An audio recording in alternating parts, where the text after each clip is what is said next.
rappelez avant, c'était les mecs, c'était les hommes qui voulaient pas se marier. Aujourd'hui, c'est les femmes qui veulent pas se marier. Parce que pour la première fois depuis l'histoire de l'humanité, les femmes pensent enfin à leurs intérêts et quand on fait les calculs ne sont pas bons, Kevin. Faut se mettre une chose en tête, c'est que pendant des siècles, le mariage c'était pas une histoire d'amour. C'était un contrat social, c'était un contrat économique. Les femmes, elles avaient pas d'indépendance, pas de possibilité de travailler. En fait, c'était un choix de survie de se marier. On a aussi fait croire aux femmes pendant très longtemps que leur seule valeur dépendait du mariage. On leur a répété et mis dans le crâne qu'une femme accomplie, c'est une femme mariée, qu'une femme seule, c'est une femme ratée, que le seul but d'une femme dans la vie, c'est de devenir une épouse et une mère. Oui, notre seule utilité sur Terre est de vous servir de four. C'est ça qu'on nous a mis dans la tête pendant longtemps. Donc beaucoup de femmes ne se mariaient pas par amour, ni même par envie. Elles se mariaient parce qu'on leur a fait croire que leur seule mission dans la vie, c'était de se marier. Une femme, de nos jours, elle peut travailler, elle peut faire de l'argent, elle peut prendre un logement, elle peut voyager, elle peut tout faire en fait toute seule.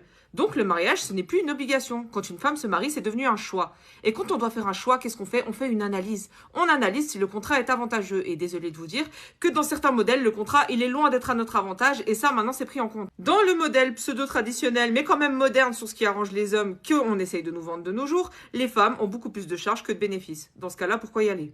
Dans énormément de couples, la femme gère toute la charge mentale, gère le foyer, gère les enfants, gère l'organisation familiale et en plus de ça, elle va travailler parce que vous comprenez, il faut faire 50-50 parce que les temps sont durs, ma chérie. Vous connaissez le discours, l'inflation, tout ça, ils parlent comme des économistes alors qu'ils savent même pas écrire leur prénom, bref, tranquille. Donc cette fameuse femme, elle va cumuler la journée professionnelle et la journée domestique, c'est-à-dire 2 journées en une. À quel moment elle se repose, on ne sait pas trop. Ce qui revient à être à 150% alors que l'homme, lui, n'est qu'à 50%, c'est-à-dire qu'il va juste aller travailler pour payer sa partie du loyer pendant qu'elle va aussi payer sa partie du loyer et faire 100% du rôle traditionnel d'une femme. La carotte du siècle en gros. Le mariage, dans la majorité des cas, profite plus souvent aux hommes. Et c'est pas moi qui le dis, c'est les études sur le sujet. Donc vraiment, allez vous instruire.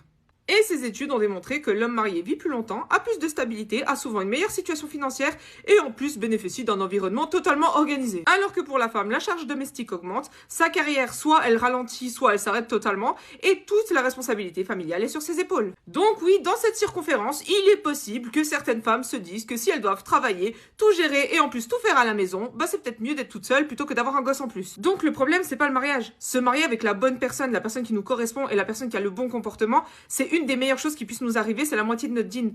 Par contre, le modèle que vous êtes en train de proposer, là, c'est un modèle qui n'intéresse personne. Les femmes n'ont pas peur du mariage, elles refusent juste des contrats où elles sont toujours les grandes perdantes. Oh mince, elles se comportent comme des hommes en fait. Bref, sur ce, pour celles qui ne me connaissent pas, je suis la bénévole de TikTok et sur mon compte, je t'apprends à ne pas finir avec un kelp des bois. Qu'est-ce qu'un kelp des bois, ma chérie? C'est un mec éclaté au sol. Donc si tu ne veux pas finir avec un mec éclaté au sol, n'hésite pas à t'abonner, je te donne toutes mes meilleures astuces pour les reconnaître.